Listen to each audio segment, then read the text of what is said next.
Aujourd'hui, nous avons Lucie Chahat, qui est coordinatrice de la CBAN, de la, qui est de la Canadian Biotechnology Action Network, et notre conférencier, Célio Piero Lecadio et Diosmar Filho.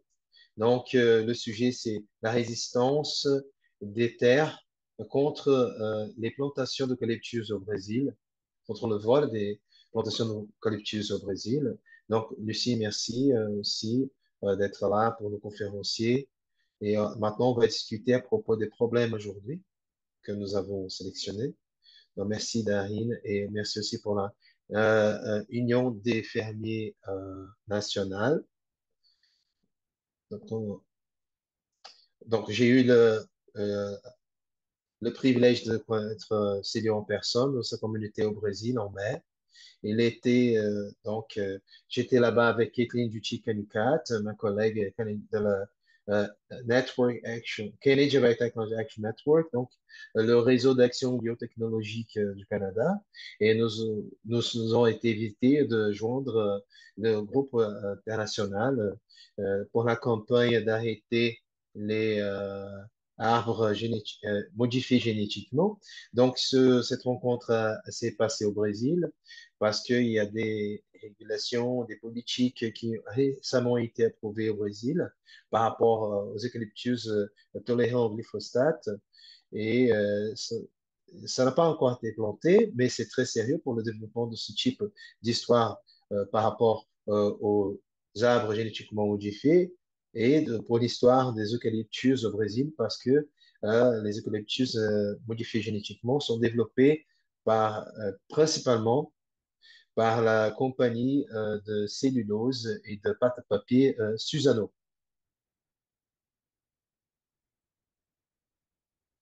Donc, sur le chat, nous avons le rapport de ce qui a été fait par rapport, en espagnol, en portugais, en anglais, par rapport aux arbres modifiés génétiquement. Vous avez ici le site. Le rapport de CBAN sur les arbres génétiquement modifiés est publié en portugais, en espagnol et en anglais. Donc, pour la part de nos rencontres au Brésil, nous avons été invités aux communautés pour parler des impacts que Suzano a sur euh, les plantations à cause de ces plantations au Brésil d'eucalyptus sur une très vaste aire. Donc, c'était vraiment une très grande opportunité pour nous. Je ne pourrais jamais j'en ai jamais été capable de comprendre euh, l'étendue de cette difficulté, de ce problème avec ces plantations si je ne l'avais pas vu avec mes propres yeux. Donc, je voudrais remercier Célio et les communautés pour leur hospitalité, pour le temps que nous avons eu avec lui et les membres de sa communauté. Il y a eu de très grands impacts de ces plantations sur nous parce que nous l'avons vu avec nos propres yeux. Et il va le faire à nouveau ce soir. Il va nous présenter. Je voudrais aussi parler un petit peu des deux conférenciers avant qu'ils parlent. Donc, deux petites vidéos de 7 minutes au total. Vous pourrez connaître un petit peu vous-même.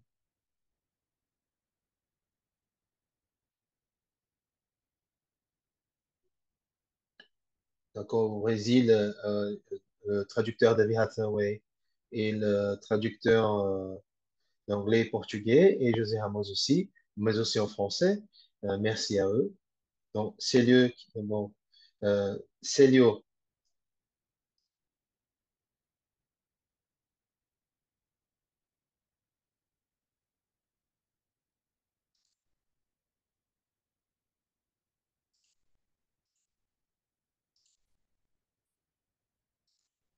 nous avons la vidéo qui passe en ce moment.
Je vais inviter maintenant qu'on puisse regarder les images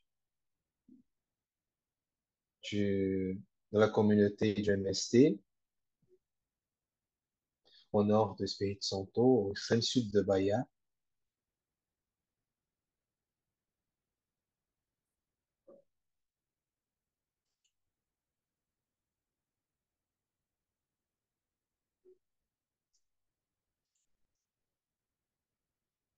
Ils expliquent que la compagnie Fibra est devenue Suzano. Ils ont fêté le 7e anniversaire du début de la lutte contre Suzano, production d'alimentation sain et sans pesticides. Voilà l'audio, alimenter la communauté. C'est pour ça que nous avons ce besoin avec la production d'aliments.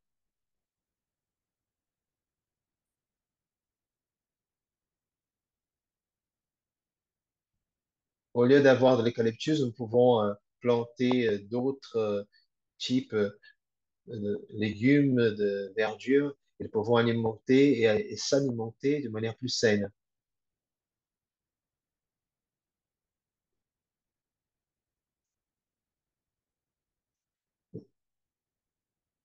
Nous vendons une partie des aliments que nous avons ici, que nous produisons ici. Nous avons le manioc, nous avons des bananes, nous avons des pastèques, le café, tout ce que nous produisions, tout ce que vous pouvez voir autour, c'est ce que nous produisons.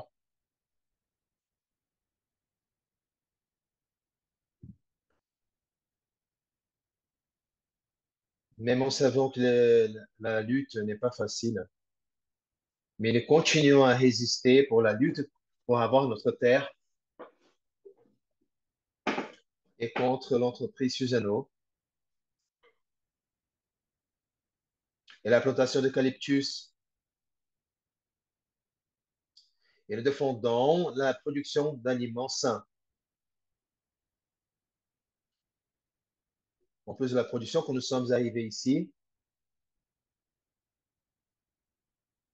nous sommes aussi venus avec la tâche de aller vers la communauté. Vous pouvez voir ici, il y avait une église, elle a été détruite, on l'a restaurée. Aujourd'hui, la communauté est là, avec nous, pour avoir des célébrations et des liturgies. Tous les voisins qui étaient là autour de nous, ils ne croyaient pas que ce serait possible.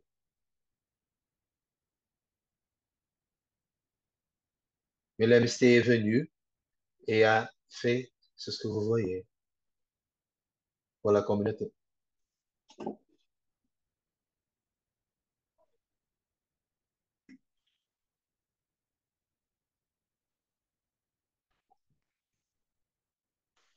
Merci à tous et merci à votre patience, votre patience.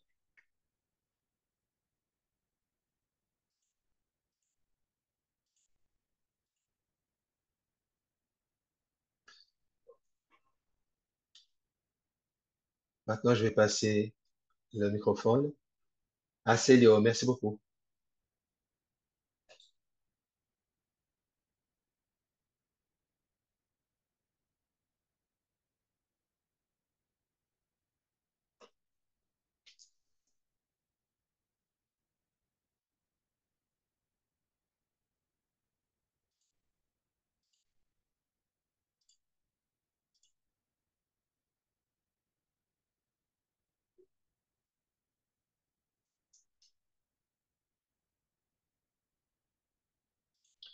Seigneur, à vous la parole.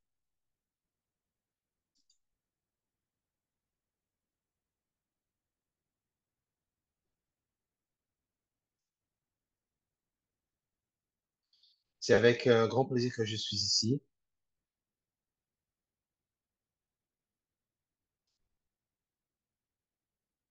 pour pouvoir, je sais qu'il y a beaucoup de personnes qui voudraient connaître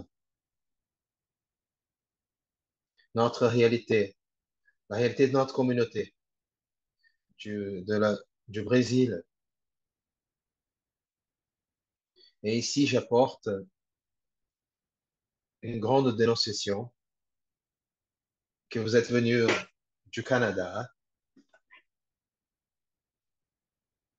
Vous êtes venu ici, vous avez eu le plaisir de connaître notre communauté.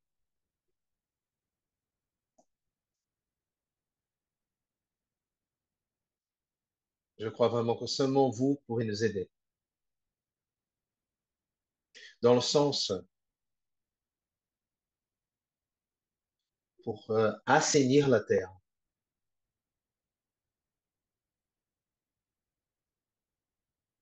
Donc, je voudrais ici, au nom de ma communauté de Caravelas, de Stream Sud de Bahia,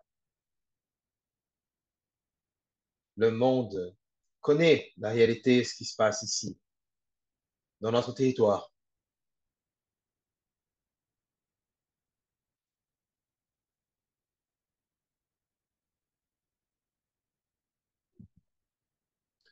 Notre territoire. Ici, derrière moi, nous avons des rivières qui ont été séchées, qui ont été, qui ont disparu à cause des plantations d'eucalyptus. Voilà, je vous apporte seulement vous, qui n'êtes pas au Brésil, qui êtes étrangers, qui sont sur un autre territoire, vous pouvez nous aider. Parce que nos démarcations qui devraient être prêtes, rien n'a été fait à notre gouvernement. Mais si je vous apporte ces informations, un petit peu de ce que j'ai vécu dans mon enfance, dans ma communauté. J'ai 45 ans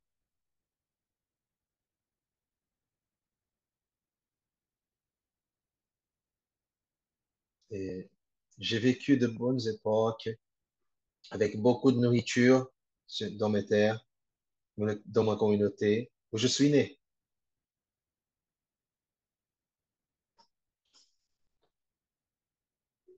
Je ne suis pas né dans un hôpital, je suis né dans ma quilombola, dans ma communauté, où ma grand-mère m'a aidé à être né.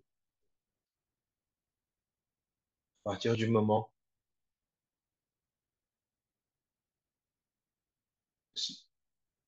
je vous dis aussi, il est nécessaire,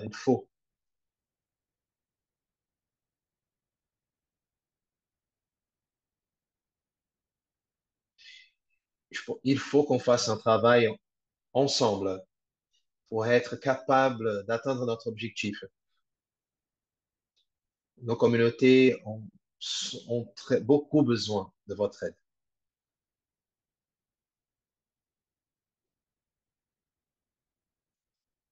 Je vous dis plus.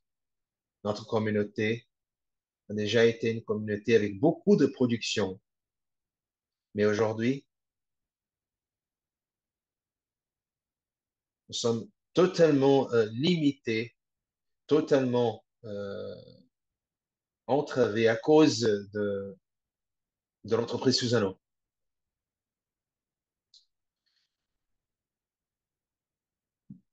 À notre époque, même avec beaucoup de difficultés, nous sommes des peuples résistants et persistants, parce que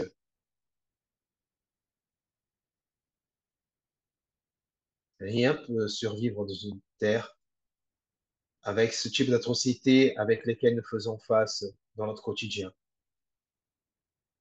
Et nous résistons. À partir du moment où les entreprises, les industries sont arrivées dans nos communautés, Elles sont arrivées en soi-disant que c'était pour le bien de nos communautés, pour le bien du sol, pour le bien de l'économie. Mais tout a changé quand ils sont arrivés. L'entreprise ne nous aide pas par rapport à l'éducation, ne nous aide pas financièrement et ne fait rien pour les communautés. De plus,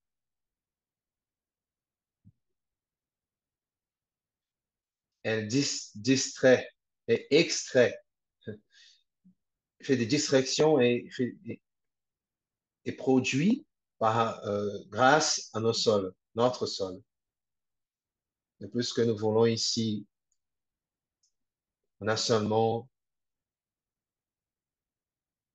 on a beaucoup de lois qui ont été désinspectées. Nous sommes désinspectés à cause de Susano. Beaucoup de ruisseaux, beaucoup de rivières, beaucoup de lacs on a des lieux qui ont leur nom, ils ont disparu. Je, bon, j'ai invité à Lucie, notre amie et collègue, et notre collègue Gilles. Nous avons une phrase, elle est très ancienne, qui est arrivée par mon grand-père.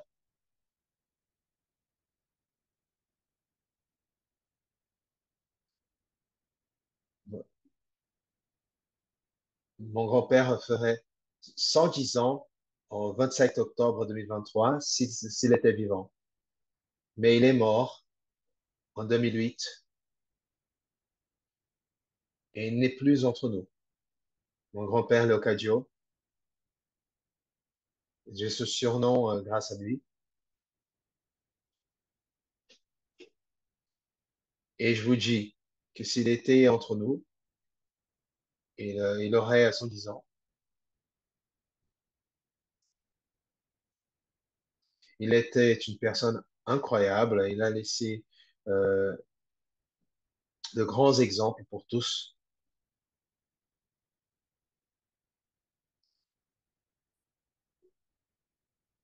Et je suis ici pour vous dire que beaucoup de personnes ont quitté nos communautés à cause des problèmes. Ce n'est pas, ce n'est pas pour rien que nous avons ce t-shirt qui a ce nom, un territoire ancestral. Notre ancestralité, elle vit en nous,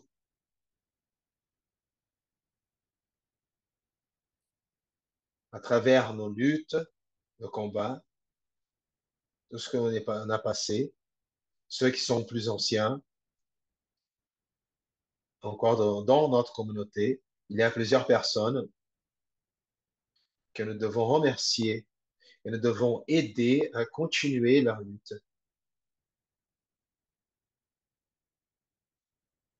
Donc, je vous, je vous dis que je suis la septième génération de cette communauté, des 6 générations qui sont déjà passées. C'est pour les honorer que nous avons ce t-shirt, par respect à eux. Ce t-shirt a les noms de ces personnes. Mais nous devons continuer à lutter pour que les nouvelles générations puissent profiter de nos terres, terres de notre communauté. Je vous apporte aussi notre mode de plantation, que je sais qu'il y a beaucoup de personnes là au Canada qui voudraient savoir quelle est la manière de faire, de travailler le sol, de planter notre communauté. Mais avec cette île d'eucalyptus, on est quand même capable de produire plusieurs types de cultures. Et ces cultures, lesquelles nous, voilà, c'est à partir de ces cultures que nous avons donc notre nourriture et notre argent. Nous avons une manière de produire, de chercher de la meilleure manière possible, mais tous les jours, chaque jour, On cherche des innovations, mais il y a beaucoup de coûts et ces coûts dépendent de notre sueur. Mais on ne peut pas produire avec des qualités, de meilleure qualité à cause de la culture de l'eucalyptus. L'eucalyptus interfère tout le temps dans notre vie, non pas seulement dans la partie de production, mais aussi dans notre manière de vivre. L'interférence de l'eucalyptus est notre mode de vivre dans la question. L'air que nous respirons, l'eau que nous buvons, dans les médias. Je suis ici maintenant en ce moment.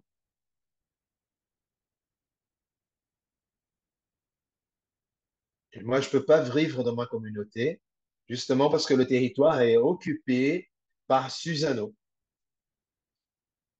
Et on lutte inlassablement pour avoir un nouveau, depuis 2005, notaire. Nous sommes dans cette lutte pour que ce territoire, il soit à nouveau entre nos mains, qu'on puisse donner permettre une vie digne aux futures générations.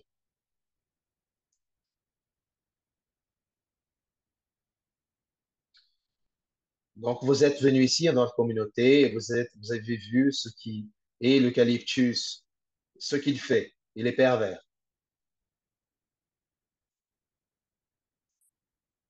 La manière, la manière comme ils conduisent la production est totalement erronée. Ça tue les animaux sylvestres. L'eucalyptus tue l'environnement principalement typique, l'environnement, disons, naturel. Les animaux, ils souffrent beaucoup à cause de l'eucalyptus. De plus, l'eucalyptus, c'est complètement irrégulier la manière comme il est planté ici par rapport à nos maisons, aux territoires qui sont délimités. Il ne suit pas le format qui est permis par la loi. Et nos familles souffrent à cause de cela. Dans le territoire de la communauté de Volta Biouda, nous avons une ferme archéologique, un site archéologique de l'époque que nous apportons à notre mémoire, ceux qui sont plus anciens.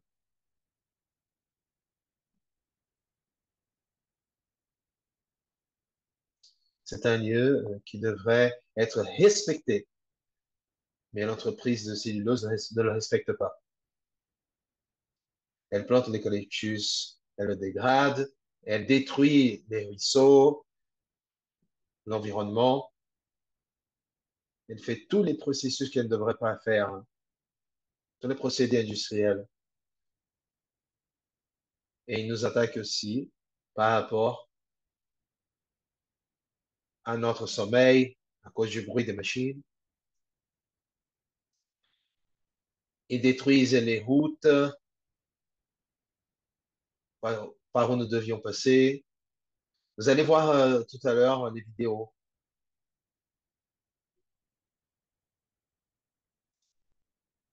Je risque ma vie et de ma famille, toute ma communauté,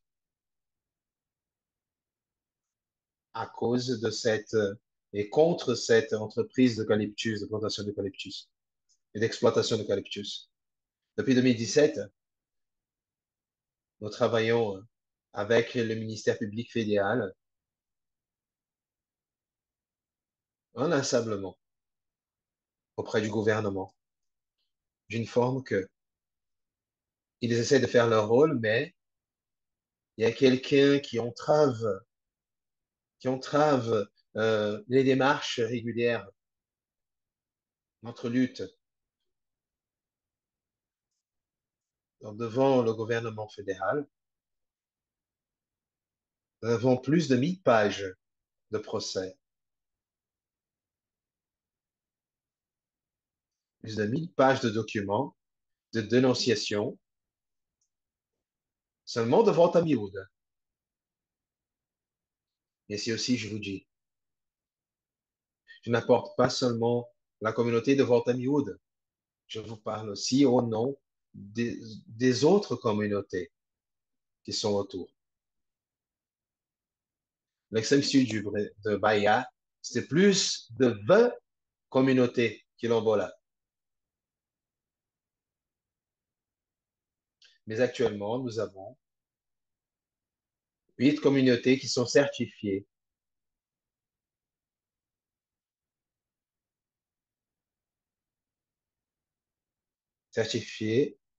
par la Fondation Cultural Palmares, donc c'est une fondation culturelle du Brésil.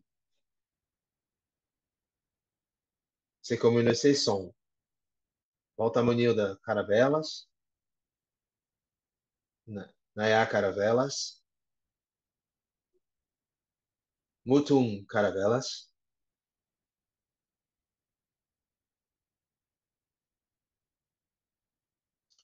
Rio do Sul Nova Viçosa, Eufésia Nova Viçosa, Cândido Mariano Nova Viçosa, não em português, que não pode tradução, Vila Juazeiro Ibirapuã,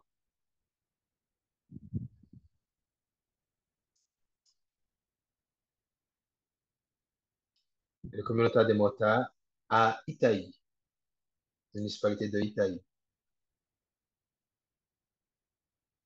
Dans toutes ces communautés, des 8, 2 sont pratiquement perdus, donc plus d'habitants.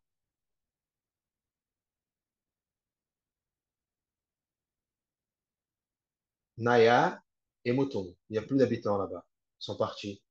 Ces deux communautés, elles ont disparu à cause de l'eucalyptus.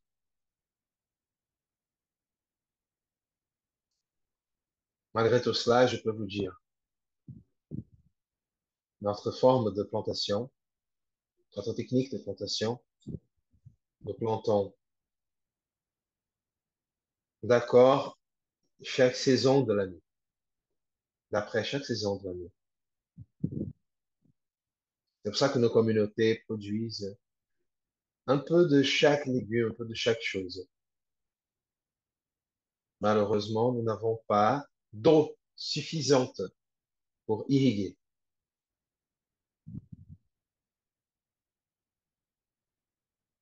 car tout notre sol, nos rivières et nos lacs ont été détruits pratiquement. Malgré cela, on plante des haricots, des légumes euh, originaires du Brésil, cacahuètes par exemple, manioc, faire de la farine. Nous plantons des oranges et encore d'autres, plusieurs cultures. Mais la forme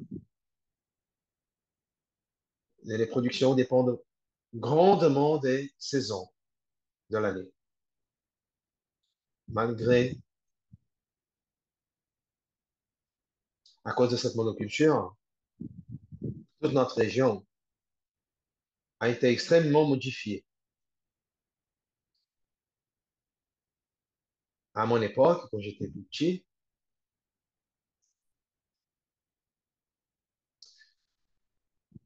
quand mes parents étaient déjà adultes, au moins quand j'étais enfant, tous les ans, quand nous faisions des plantations, il y avait les dates correctes de chaque saison.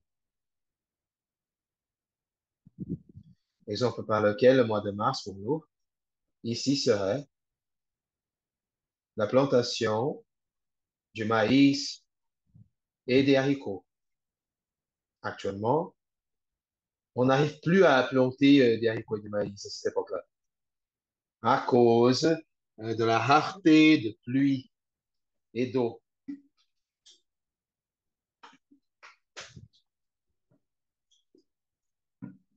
De plus,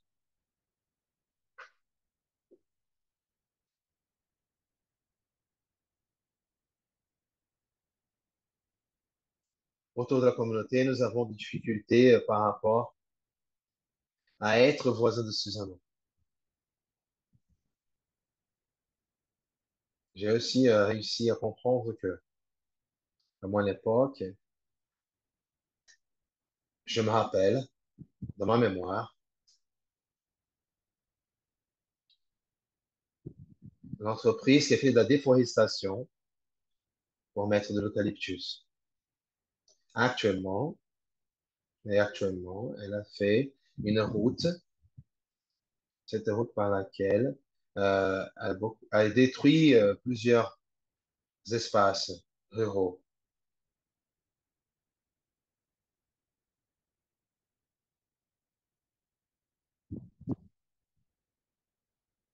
Nous ne savons pas qui s'occupe exactement des procès contre Susano. Seulement, nous savons que c'est dans le gouvernement fédéral.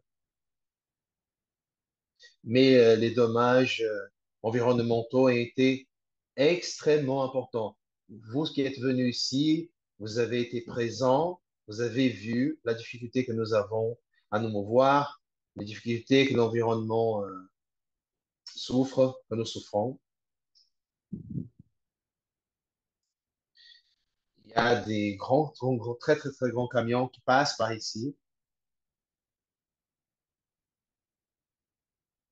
Et ces grands camions, ils nous laissent très fragiles. Les enfants sont fragilisés, les personnes plus âgées sont fragilisées parce qu'ils ne peuvent pas se mouvoir, se déplacer tranquillement. Et à cause de tout cela, ça rend très, très, très difficile les personnes qui sont à pied d'aller d'une communauté vers une autre, de se déplacer. On ne peut pas se déplacer entre les communautés de Helvetia et entre les autres. Donc, on est empêché de nous déplacer dans notre propre communauté, dans notre propre territoire, parce que c'est extrêmement dangereux.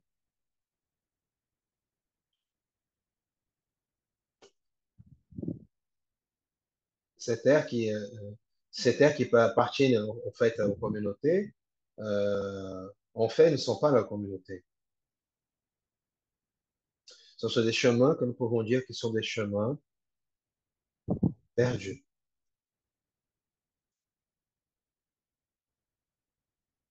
Encore une fois, je voudrais vous dire que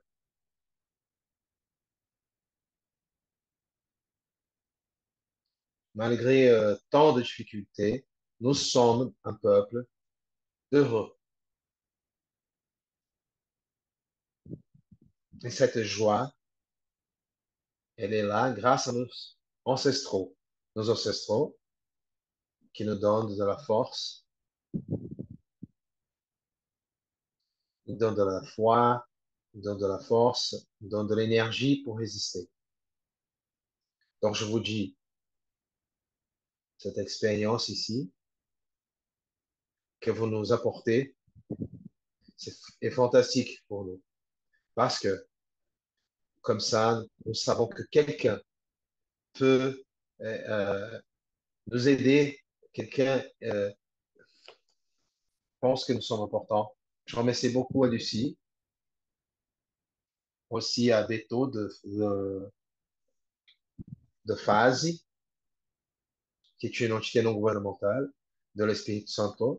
Je remercie aussi la personne J, aussi de la personne de la délégation de Hollande, qui nous apporte continuellement plusieurs idées, plusieurs chemins pour nous aider dans nos luttes, pour résoudre nos problèmes. Je vous dis ici à Lucie qu'elle est la première personne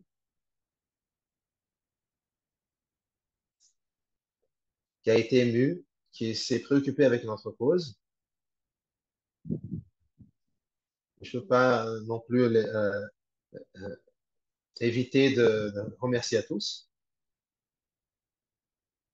Par exemple, notre collègue Josma, quelqu'un qui nous aide beaucoup, principalement la reconnaissance de notre territoire, sa valorisation. J'espère avoir contribué à ceux qui veulent chercher, connaître notre communauté et aussi,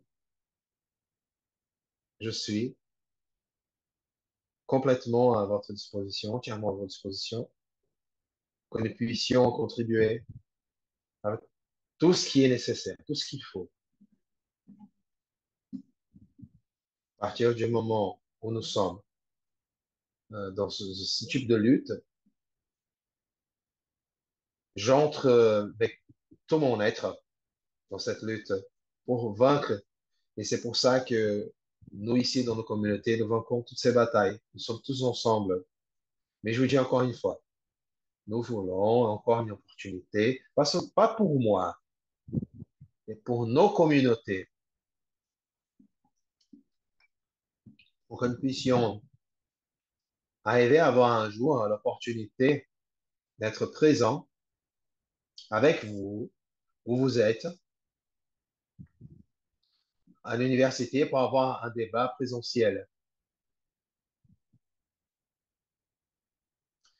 Ce milieu virtuel est totalement un milieu que c'est une forme de nous rapprocher, mais rien de meilleur de faire quelque chose ensemble présentiellement. Je vous dis aussi que les personnes à l'étranger ont plus de vous. Nous avons beaucoup de personnes qui nous aident dans notre cause. Je suis aussi au nom de mon cousin qui est aux États-Unis, qui s'appelle Maître Jamaïque,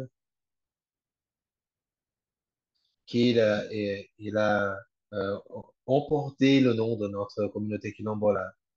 Il a une école de capoeira aux États-Unis.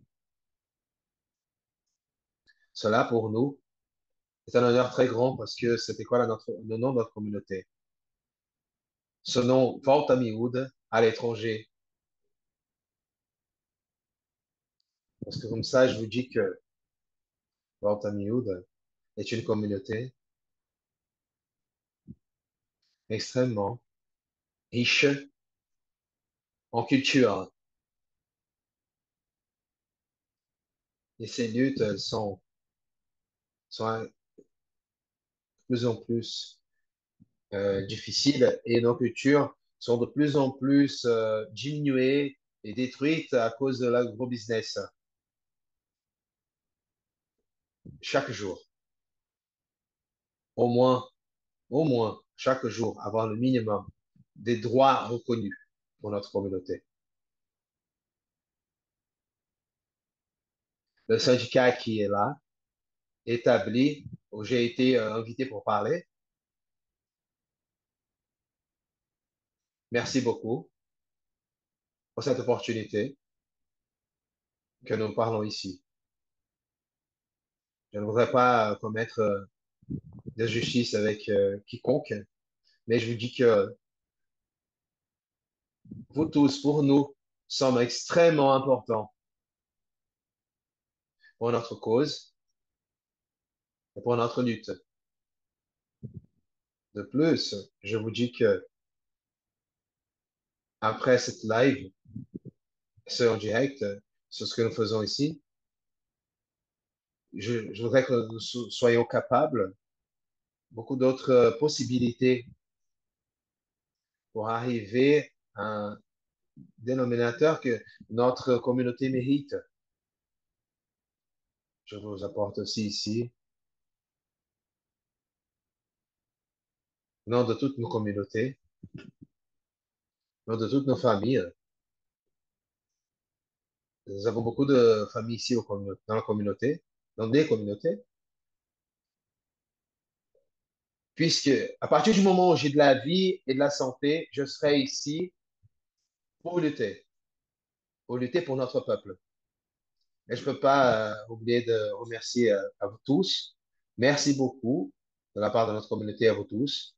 Et je vous dis, si vous avez besoin de quelque chose aussi, ici aussi pour contribuer à quoi que ce soit, merci beaucoup pour cette opportunité. Merci, Silvio. Merci beaucoup.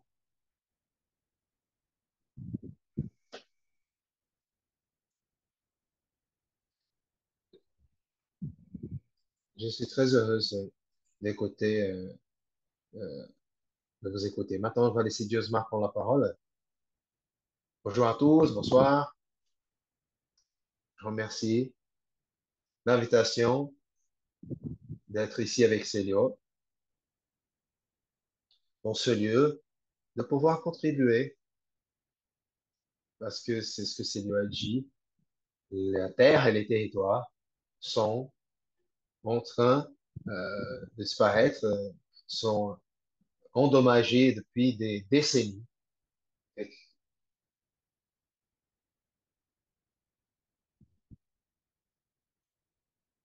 Et ce quoi disant, c'est réduire l'impact environnemental et de aider à diminuer les gaz carboniques pour protéger quelque chose. À l'extrême sud de Bahia, dans l'état de Bahia.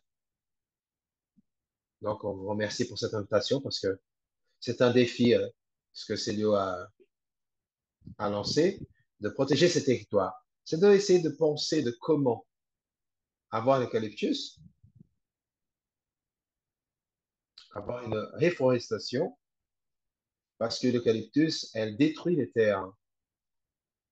On ne peut pas parler de réforestation avec quelque chose qui détruit complètement le sol, qui ne laisse rien sur le sol. Donc, pensez, essayer de planter 10 arbres d'eucalyptus, c'est la même chose que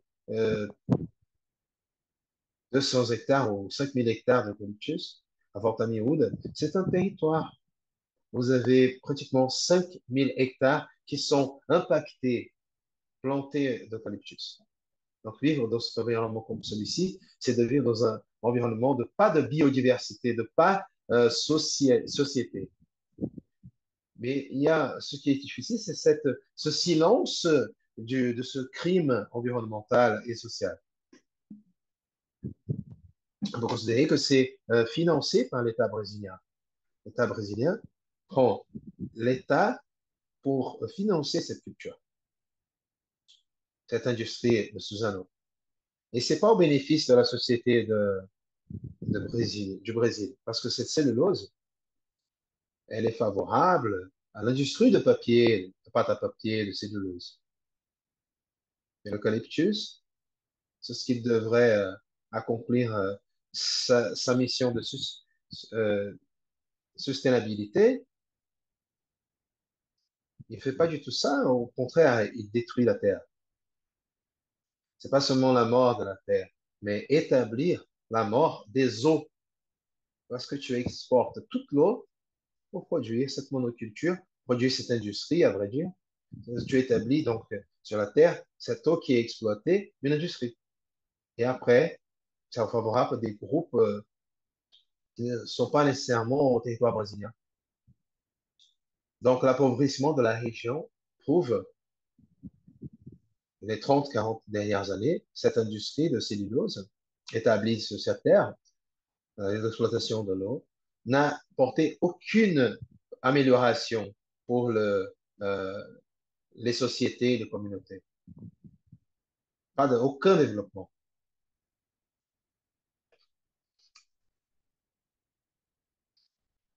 Ces deux dernières décennies, cette industrie s'est beaucoup renforcée dans ce moment que nous vivons. Comment ne pas avoir la forêt atlantique? Donc, c'est pour ça qu'il y a des villes et des territoires qui sont infectés par cette monoculture. Le sol n'est pas ferme pour pouvoir soutenir l'eau. Donc, il y a des inondations qui se passent dans les territoires autour de l'eucalyptus aussi. Il faut avoir un dialogue avec le syndicat, l'université, tous ici qui collaborent. Célio, les communautés. Célio a beaucoup parlé de Lucie, de votre visite, de ce contact que nous avons eu ici, rend favorable quelque chose qui est essentiel pour ce que nous voulons, ce que nous désirons, ce que nous avons besoin, une transition. On ne peut pas avoir une transition juste où des réalités comme celle-ci, l'extrême sud de Bahia, pas seulement l'extrême sud de Bahia, mais aussi plus vers le nord, l'extrême sud de Bahia, nord de Espírito Santo, Minas Gerais, centre-ouest, il n'y a pas de transition. Il y a des personnes qui meurent et parce qu'elles ne peuvent pas vivre de leur plantation. Donc, il faut faire une grande étude pour voir la qualité de vie de ces communautés, de ces peuples, depuis 40 ans. 40 ans de monoculture. Ouais, il faut savoir la taille de l'impact. Pas seulement les communautés de l'extrême sud de Bahia, il y a aussi les Quilombolas. Qu'est-ce qu'il faut qu'ils fassent pour planter de la nourriture? À partir du moment où il faut utiliser des pesticides sur les aliments, ça signifie que même eux qui sont des communautés ne peuvent plus vivre sans les pesticides. Donc, c'est cet impact qu'il faut. C'est l'impact de court terme, on peut comprendre, mais, mais à long terme, on voit il y a un grand manque de santé, d'éducation, d'infrastructure. La santé des femmes, principalement, est affectée, sont très, très, très limitées. Il y a des adolescents, il y a des enfants, il y a une augmentation euh, de maladies, et comme l'hypertension, bon, l'hypertension avec des jeunes. Comment on fait vivre comme ça? Comment est-ce que c'est possible de vivre ce moment de la virtualisation des arbres? Parce que ces arbres ne produisent pas une socio-biodiversité. Elles sont là pour le marché de cellulose, de pâte à papier. Donc, on parle de 40 ans d'exploitation d'un processus, de comment euh, faire que ça diminue et évolue. Mais on a un défi. Il y a au moins 20 ans, travailler pour que cette terre puisse à nouveau vivre. Il faut que ces industries aussi aident à avoir encore l'eau à nouveau, des eaux à nouveau dans ces territoires. Parce que, parce que les impacts sont énormes. Ce sont des processus que nous devons, la nation discute ces processus climatiques, une, une transition juste. Mais comment avoir une transition juste euh, devant ce type de difficultés? Il faut qu'on, il faut trouver cette transition juste. Il faut analyser. Parce qu'ici, il faut sauver ces mêmes entreprises. Ce n'est pas une transition juste, c'est du génocide. Parce que le crime est déjà établi.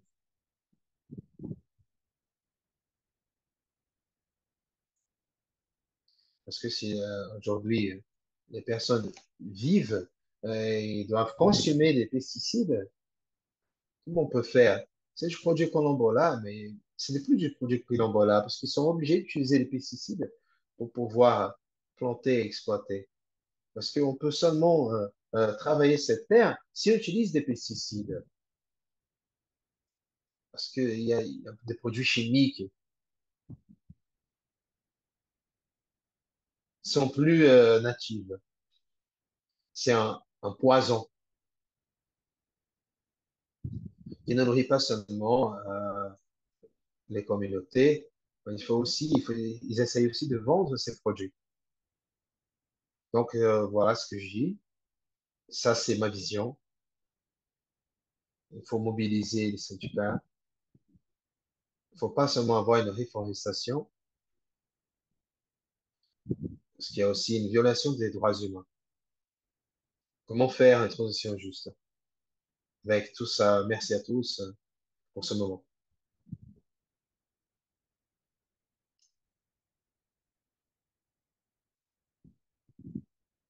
Merci beaucoup, Josma. Alors, je vais laisser maintenant à Darren, qui est notre coordinateur ce soir. Merci beaucoup.